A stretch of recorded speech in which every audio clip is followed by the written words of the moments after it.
For today's video, I asked my female attorney friends if they would share with me uncomfortable or difficult moments that they had experienced in the legal profession, at work. And unfortunately, when I asked for these stories, I knew that they were going to have them. It was less, did something happen to you that made you feel uncomfortable or disrespected, and more, can you pick one of the many times that probably happened to you and share it with me? And personally, having been in multiple situations that made me feel uncomfortable, that I felt were unprofessional, I knew that my female associate friends had to have had some of the same stories happen to them. So that was the idea behind today's video, but as I was compiling the stories, I came across some headlines that were directly on point to be included in this video as well. The first headline is the latest in a line of gender discrimination lawsuits filed by female associates and female partners against big law firms. And the allegations in these lawsuits range from sexual harassment to penalizing female associates and partners who take maternity leave, who have kids, to giving unequal and unfair career opportunities, client development opportunities to male associates over female associates, and to unfairly dividing up origination credits and partner pay. There have been no findings of liability in any of these cases, but the allegations struck me because if they happen to be true, then I think it has the real impetus to change big law firm behavior in the sense of making sure that there is that constant level of respect and professionalism in the office, and to really be vigilant to make sure that the female associates are getting the same client interaction opportunities, the same career advancement opportunities, the same chance at substantive projects, and the same salary and bonuses decisions that their male counterparts are getting. The other headline that I wanted to let you guys know about and talk about today was the one-year study by the ABA and ALM Intelligence, who took a survey of women who have been working in big law firms for 15 years or more. So we're talking about partners and what their experience has been.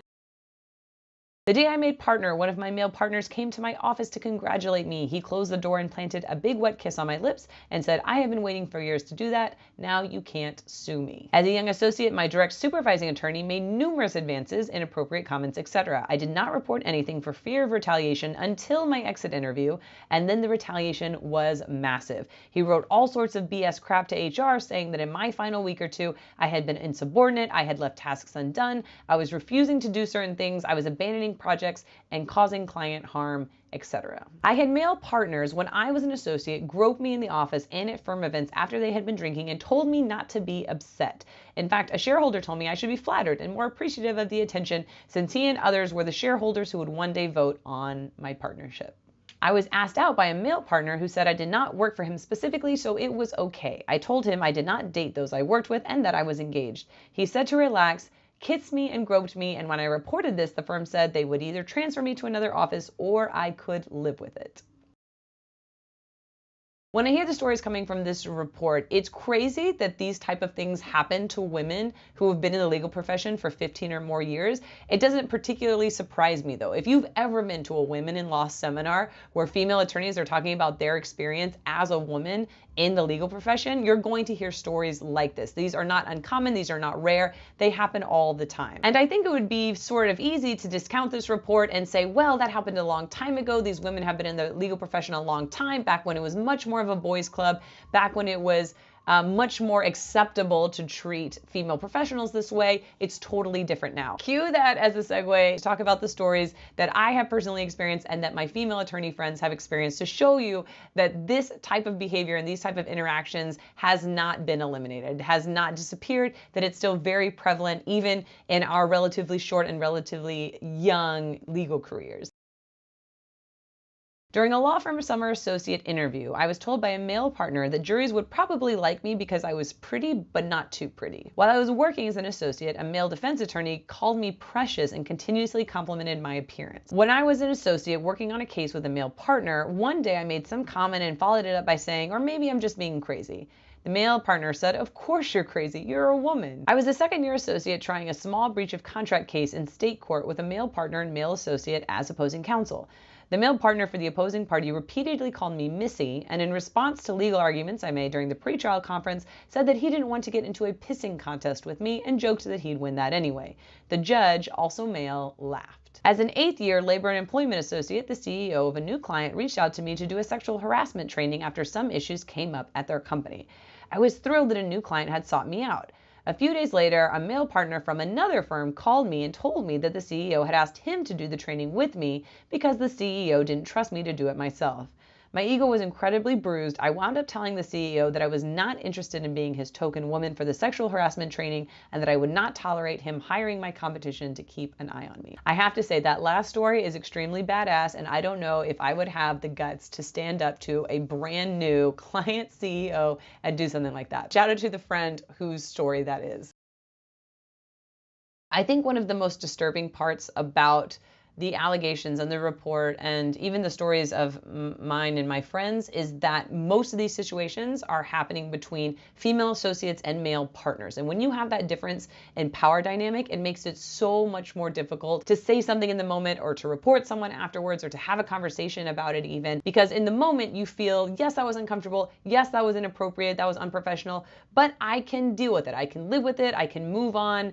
I can survive it for sure. And so I would rather not take the chance of jeopardizing my career somehow, of reporting this male partner and then maybe having him retaliate against me by talking to other partners or trying to blackball me on certain projects or giving me a bad evaluation or somehow trying to get back at me for calling him out on what he did or what he said. And so I think for a lot of us, we do that cost benefit analysis, say, you know what, it's not worth it. I'm just going to move on. I'm going to keep my nose down. I'm going to work hard and I'm not going to say anything. And that is a way to go about it. I think that's a way that most of us go about it. But then of course it doesn't bring to light these comments or this behavior that's happening, and it doesn't really move the ball forward in terms of preventing it from happening again. And I like to think that as these stories are shared, as this information comes out, that female associates will become stronger advocates for themselves individually and also as a group. And I also like to think that as our generation moves up the ranks and becomes the partners in these different law firms, that there is a sense of pride and of ownership over this issue. And on that note, I do want to leave you guys with one positive takeaway so that this video isn't completely cynical and discouraging. And that is, in my personal experience in my professional career, I have had wonderful relationships with male colleagues, male friends that I have worked with. And I really have always felt that when we are in a group, when we are chatting in the hallways, when we're at a firm event, both the male and female associates do a wonderful job of policing each other and policing behavior and calling out people for making inappropriate comments and letting each other know when they're getting close to that line of being disrespectful, inappropriate, or unprofessional.